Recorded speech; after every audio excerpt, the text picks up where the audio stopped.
Հայաստանի 2011 թվականի լավագույն մարզիկ հունահռոմեական ոճի ըմբիշ Ռոման Ամոյանը Եվրոպայի առաջնությունում հրաժարվել է սեղմել ադրբեջանցի մրցակցի ձեռքը։ Գոտեմարդը Ադրբեջանի եւ մեր ըմբիշի միջև ընթացավ ոչ թե հունահռոմեական ոճի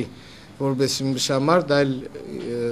տեղի ունենում Ադրբեջանի ըմբիշի կողմից կոնկրետ ոնց որ փողոցային կռիվ լիներ։ Այդ արարքի համար Ռոման Ամոյանը որակազարկվեց եւ չմասնակցեց բրոնզե մեդալի համար պայքարին։ Իր սանի քայլը չի ողջունում մեր հավաքականի մարզիչ Լևոն Ջուլֆալակյանը։ Նրա կարծիքով մենք պետք է քայլեր ձեռնարկենք, որպեսզի նույնը չկրկնվի նաեւ օլիմպիական խաղերի ժամանակ։ Նման դեպքում բնականաբար մեր հանրապետությունը չի կարող ձեռքերը ցալած նստի եւ մեր ըմբիշամարտի ֆեդերացիան եւ մեր ազգային օլիմպիական կոմիտեն եւ մեր սպորտ նախարարությունը հաստատ քայլեր կձեռնարկեն, որ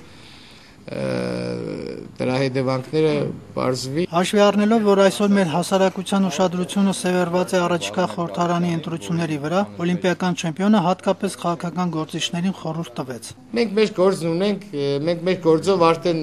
մեր երկրին ներկայացնում ենք, որ մենք մեր լավ գործն ենք անում, թող քաղաքական գործիչներն իրաց լավ գործերը անեն